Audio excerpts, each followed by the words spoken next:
दिल्ली भाजपा लोकसभा चुनाव प्रभारी ओम प्रकाश धनखड़ ने पूर्वी दिल्ली लोकसभा से प्रत्याशियों हर्ष मल्होत्रा के साथ आज कार्यकर्ता संवाद किया और भाजपा नेताओं के बीच पार्टी का विजय संकल्प गीत लॉन्च किया गया। पूर्वी दिल्ली में हुए जनसंवाद में प्रवेश चुनाव प्रभारी ओम प्रकाश धनखड़, संगठन महामंत्री पवन राणा, विधायक विजेंद्र गुप्ता, ओम प्रकाश शर्मा, अनिल वाजपेयी, चुनावी प्रभारी डॉक्टर अनिल गुप्ता, जिला अध्यक्ष विजेंद्र धामा एवं संजय गोयल, पूर्व विधायक प्रत्याशी डॉक्टर अनिल गोयल आदि सम्मिलित हुए। कार्यकर्ताओं के मध्य अपने संबोधन में ओम प्रकाश धनखड़ ने कहा है कि दिल्ली की जनता प्रधानमंत्री मोदी के साथ है। हमारे कार्यकर्ता हर बूथ पर कमल खिलाने के संकल्प के साथ चुनावी मैदान में उतर गए हैं। 2 लोकसभाओं की बैठक हुई है। एक लोकसभा की बैठक परसों हुई थी। आने वाली 13 और 15 तारीख में बाकी 4 लोकसभाओं की इसी तरह की बैठकें होंगी। उत्साह आप खुद महसूस कर रहे हो। भारतीय जनता पार्टी का कार्यकर्ता पूरी तरह से जोश में है और ये मान रहा है कि 2024 का चुनाव लॉन्चिंग पैड है विश्वगुरु भारत के लिए, समर्थ भारत के लिए, विकसित भारत के लिए। और वो कटिबद्ध है। फिर से 7 की 7 सीटें दिल्ली की जनता का आशीर्वाद मोदी जी को मिलेगा। 400 में 7 सीटें दिल्ली की भी होंगी। जैसे आपने कार्यकर्ताओं के उत्साह को देखा, गीत भी आपने सुना कि फिर से एक जो है मैं मोदी जी की सरकार देखना चाहूँ अब की बार मैं 400 पार देखना चाहूँ। तो ये गीत भी जो है सभी लोकसभा में बज रहा है और कार्यकर्ताओं में भी इसकी लोकप्रियता बहुत बढ़ी है। जो दिल्ली में दिल्ली की सरकार थी, अब वो सबके सामने उनका सच आ गया है कि आप पार्टी की सरकार पूरी तरह से भ्रष्ट थी और भ्रष्टाचार के कारण से ही वो जेल में हैं। और ये भारत ऐसा देश है जो भ्रष्टाचार को स्वीकार नहीं करता। कभी जेपी मूवमेंट हुआ, कभी गुजरात में चमन भाई के खिलाफ आंदोलन हुआ, बिहार से आंदोलन हुआ। हम उस समय 10वीं में पढ़ रहे थे जब ये आंदोलन हुआ और सरकारें बदली थी। तो भारत भ्रष्टाचार को स्वीकार नहीं करता, बाकी सब चीज़ों को स्वीकार करता है। तो जो भ्रष्टाचार के खिलाफ आंदोलन करते हुए सरकार में आए थे, आज उन्हीं से हाथ मिलाते हुए और भ्रष्टाचार में पूरी तरह से लिप्त हैं। मैं 5 विभागों का मंत्री रहा हूँ और मंत्री बनाते समय 2 ही बातें ध्यान में होती हैं। कुछ विभाग ऐसे होते हैं जिससे सरकार की कमाई बढ़ती है और कुछ विभाग ऐसे होते हैं जिसमें जनता को अधिक से अधिक सहायता दी जाती है। जैसे वृद्धावस्था पेंशन है, मैं बढ़ा के देता हूँ तो जनता में खुशी जाती है। लेकिन अगर मैं रेवेन्यू मिनिस्टर हूँ, मैं ऐसे डिपार्टमेंट को संभालता हूँ जिसमें पैसा ज़्यादा है सरकार चलाने के लिए, तो वो भी एक काम है। लेकिन इन्होंने ऐसा काम किया कि ठेकेदारों को ज़्यादा पैसा दे दिया, इन्होंने जो है शराब बनाने वालों को ज़्यादा पैसा दे दिया और उसी कारण से ये मौके पर पकड़े गए हैं। और ये इस बात के लिए हमेशा पॉलिटिकल आरोप करने की कोशिश करते हैं। ये कोई पॉलिटिकल मुद्दे नहीं है, ये करप्शन के मुद्दे हैं जो संस्थाओं ने इनके खिलाफ लगाए हैं और कोर्ट ने इनको अंदर जाने की अनुमति दी है और ये खुद लेकर आए हैं। कई बार ये टाइमिंग पे सवाल करते हैं तो टाइमिंग भी इन्होंने तय की है। ईडी के इतने नोटिस आ रहे थे तो तब पहले दे देते अपनी तलाश से, भाई मेरे पास कुछ नहीं है।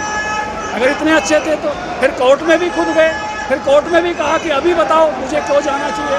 तो मैंने मीडिया में पढ़ा, चैम्बर में जज साहब ने देखा, फिर हाई कोर्ट चले गए कि मेरी गिरफ्तारी गलत हो गई।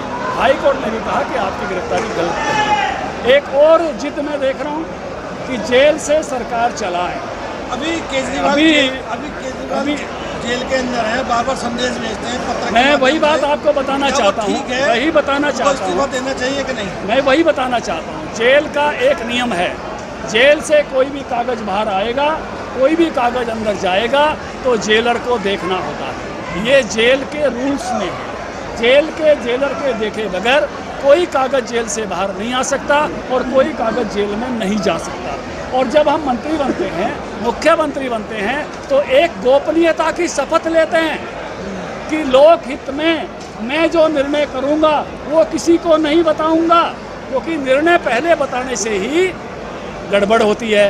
इनकी गड़बड़ क्या है कि शराब की ऐसी पॉलिसी बनाने से पहले बता दी, यही तो गड़बड़ है।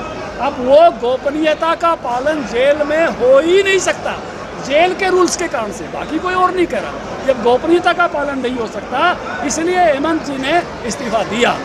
तो ये एक कठिनाई जो है वो किसी की जिद तो हो सकती है, इच्छा तो हो सकती है, लेकिन वो जेल से गोपनीयता भंग होती है। और एक बात और समझ लीजिए, कोई एमएलए का चुनाव जीत जाए, एमपी का चुनाव जीत जाए, मुख्यमंत्री विधायक दल बना के नामित कर देवें, जब तक वो शपथ नहीं लेता वो मुख्यमंत्री नहीं होता है, वो विधायक नहीं होता है, वो सांसद नहीं होता है। उसको सांसद का स्टेटस, विधायक का स्टेटस, मुख्यमंत्री का स्टेटस शपथ के बाद मिलता है, और शपथ है गोपनीयता की, निष्ठा की। सर, आम आदमी पार्टी के नेता बीजेपी पर गंभीर आरोप लगा रहे हैं कि आप उनकी पार्टी को खत्म करना चाहते हैं, उनके जितनी भी लीडरशिप है उनको तोड़कर बीजेपी में शामिल करना चाहते हैं। मुझे लगता है कि आपने ध्यान से नहीं सुना। मैंने कहा कि ये मुद्दा पॉलिटिकल है ही नहीं, इसका जवाब पॉलिटिकल नहीं हो सकता। ये तो भ्रष्टाचार है, इसका जवाब कोर्ट में देना पड़ेगा।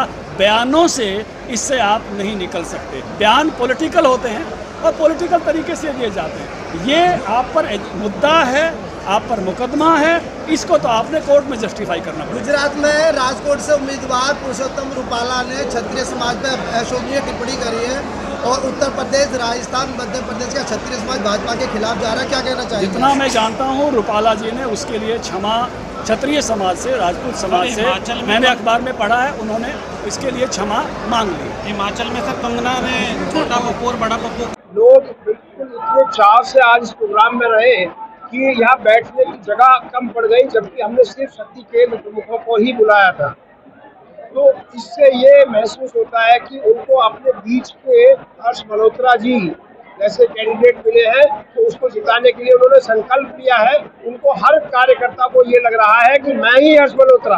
आप देखिएगा कि ये सारा वायरल होने वाला है, सारे अपने सोशल मीडिया पर हर आदमी लिख रहा है मैं ही हर्ष मल्होत्रा, मैं ही हर्ष मल्होत्रा। उसी भावना से काम कर रहा है, उसको ओनरशिप लिया इस इलेक्शन की इस कार्यकर्ता ने।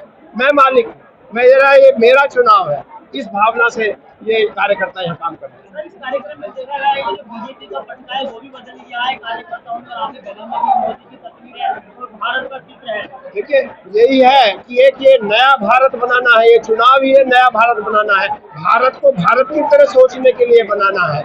भारत को अगले 5 साल में कैसा भारत होना चाहिए, ये चुनाव है। इसीलिए ये नक्शा है कि भारत को नया भारत बनाना है, भारत को एक विकसित राष्ट्र बनाना है, भारत को एक विरासत जो उसकी खोई हुई थी उसको वापस लाना है। भाजपा के पटके से हरा रंग गायब हो गया है। नहीं, भाजपा के पट्टे से कोई हरा रंग गायब नहीं हो गया। ये एक इलेक्शन में कोई बनते हैं, इससे कोई हरा रंग नहीं, लेकिन भारतीय जनता पार्टी का जो पटका, जो झंडा है, उसमें वैसा ही हरा रंग है जैसा होना चाहिए। झंडे आप देख रहे होंगे वैसा ही। टॉप स्टोरी ब्यूरो के लिए दिल्ली से रवि डालमिया की रिपोर्ट।